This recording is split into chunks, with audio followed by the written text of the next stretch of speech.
ഇപ്പം നമുക്ക് ചൂടുകാലമാണല്ലോ, അപ്പം നമുക്ക് വീട്ടിൽ തന്നെ കാന്താരി കൊണ്ട് ഒരു സോഡ സംഭാരം തയ്യാറാക്കാം. എന്നാൽ ശരീരത്തിന് തണവ് കിട്ടാനും അതുപോലെ നല്ല ഹെൽത്തി ആയിട്ടുള്ളൊരു സംഭാരമാണിത്. ഇത് ഈസി ആയിട്ട് നമുക്ക് തയ്യാറാക്കാനും പറ്റും. നമുക്ക് കാന്താരി കൊണ്ട് നല്ലൊരു സംഭാരം തയ്യാറാക്കാം. കാന്താരി സോഡ സംഭാരമാണ് ഈ വീഡിയോയിൽ തയ്യാറാക്കുന്നത്. ഈ ചൂടുകാലത്തൊക്കെ വളരെയധികം നമുക്ക് ശരീരത്തിന് കുളിർമ നൽകുന്നതാണ് ഈ സംഭാരം. ഇത് നമുക്ക് തയ്യാറാക്കാനായിട്ട് കാന്താരി മുളക് എടുക്കാം. പിന്നെ ഒരു കഷ്ണം ഇഞ്ചി, 2 ചുവന്നുള്ളി തൊലി കളഞ്ഞതെടുത്തത്, പിന്നെ പകുതി ചെറുനാരങ്ങ. ആദ്യം നമുക്ക് നല്ല കട്ട തൈരാണ് എടുത്തുള്ളത്. ഇനി ആവശ്യത്തിന് ഉപ്പ് ചേർത്തു. അതിന് ശേഷം നമുക്ക് വിസ്ക് എടുത്തിട്ട് നല്ലോണം ഒന്ന് മിക്സ് ചെയ്യാം. ഇപ്പോൾ നമ്മൾ സോഡ ചേർക്കണ കാരണം ഇപ്പോൾ വെള്ളം ചേർക്കണില്ല.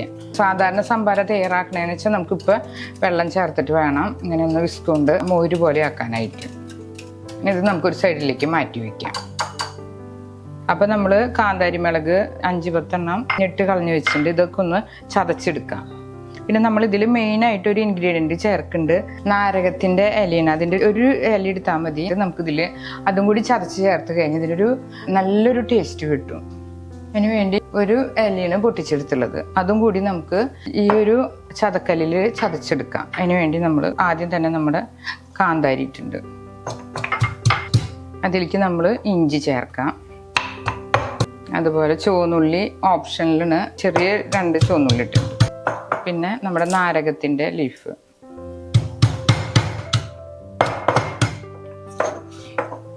ഒരു കതിർപ്പ് വേപ്പിലയും കൂടി ചേർത്ത് ചതയ്ക്കാം.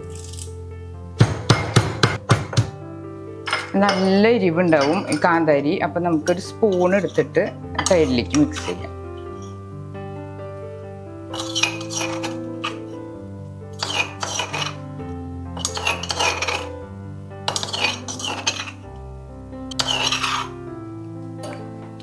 ഇനി നമ്മൾ കായപ്പൊടി ഒരു നുള്ള് ചേർക്കാം.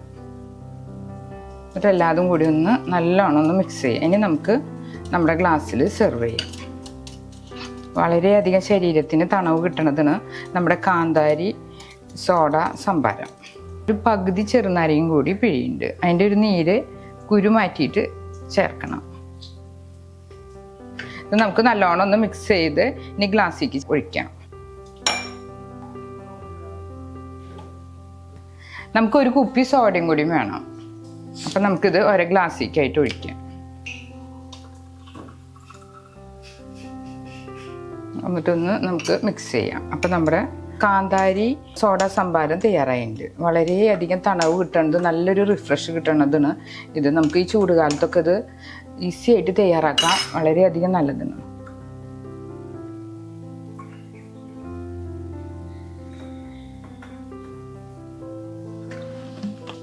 ഇതെല്ലാതും ഒന്ന് ജസ്റ്റ് സ്പൂൺ കൊണ്ട് ഒന്ന് മിക്സ് ചെയ്താൽ മതി. അപ്പം നമ്മുടെ സംഭാരം റെഡി ആയിട്ടുണ്ട്.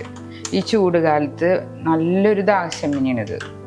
മോരുകൊണ്ട് തന്നെ നമുക്ക് ഇതുപോലെ ചൂടുകാലത്ത് കഴിച്ചു കഴിഞ്ഞാൽ നമുക്ക് ശരീരത്ത് തണവിനും അതുപോലെ നല്ലൊരു കൂൾ ഡ്രിങ്കും കൂടിയാണിത്.